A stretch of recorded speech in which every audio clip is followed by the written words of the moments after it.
Il Senato ha varato definitivamente il decreto legge sulle professioni sanitarie.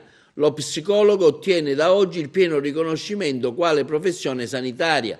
Il lungo cammino che ha visto nascere e crescere la professione vede una tappa storica che sottolinea il valore costituzionale e sociale della professione psicologica e prevede norme severe per l'abuso della stessa.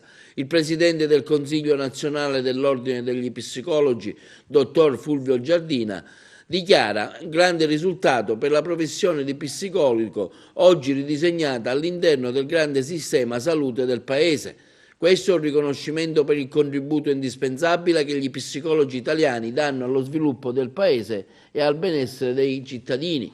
Un grazie va al Ministro della Salute Beatrice Lorenzin per la fiducia mostrata verso la psicologia e alla senatrice Emilia Grazia De Blasi, Presidente della Commissione Sanità, per la tenacia con cui ha seguito i lavori, e al Presidente della Commissione Affari Sociali della Camera dei Deputati, onorevole Mario Marazziti, per l'attenzione mostrata.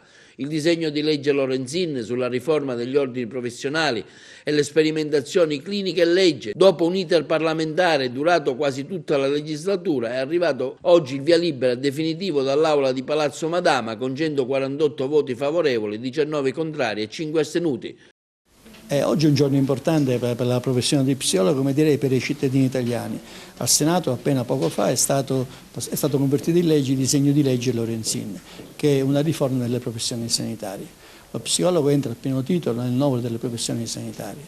Cambia lo scenario assolutamente, perché finalmente si dà riscontro al fatto che lo psicologo tutela la salute dei cittadini secondo il dettame costituzionale. Si aprono nuovi scenari perché finalmente anche il governo che amministra il nostro Paese, le regioni, le aziende sanitarie devono rendersi conto che ormai non si può più negare allo psicologo quello spazio professionale necessario, ripeto, per migliorare la qualità delle prestazioni, la qualità delle tutele verso i cittadini.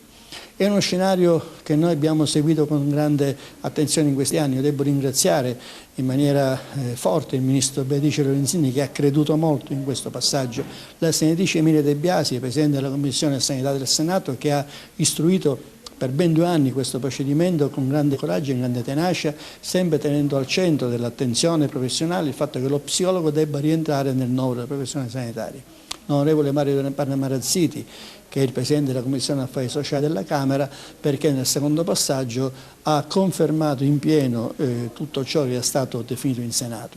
E ripeto, si ridisegna una nuova professione professionale. È chiaro che vi sono ambiti in cui apparentemente potrebbe non essere coinvolta la salute, pensiamo all'ambito dell'organizzazione del lavoro, ma non vi è alcun dubbio che lo psicologo in qualunque contesto eserciti favorisce la qualità della vita, lavora per il benessere dei cittadini, in altre parole declina in tutte le sue modalità quelle che si chiamano tutela della salute dei cittadini.